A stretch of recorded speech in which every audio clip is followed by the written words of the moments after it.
যে কোনো টক জাতীয় খাবার এই লবণ মরিচ মাখা দিয়ে মাখিয়ে নিলে ওই খাবারটা যেমন টেস্টি হয় তেমনি দেখতেও লোভনীয় হয়।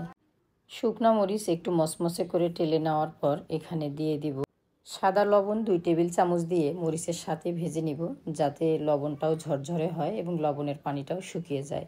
এরপর দিয়ে দিব 1 টেবিল চামচ বিট লবণ।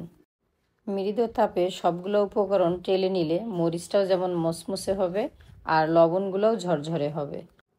এখন এই লবণ মরিচ ঠান্ডা হয়ে গেলে একটা ব্লেন্ডার জারে নিয়ে 3 থেকে 4 সেকেন্ড ব্লেন্ড করে নিলেই হয়ে গেল আমার স্বাদের লবণ মরিচ। এখন এগুলো আমি একটা কাচের জারে সংরক্ষণ করে রাখি।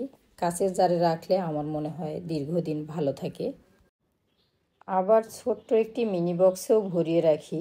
এটা আমি সবসময় হ্যান্ড পার্সে রেখে দিই। কোথাও ঘুরতে গেলে টক জাতীয় খেতে ইচ্ছা করলে বের করে খেতে পারি।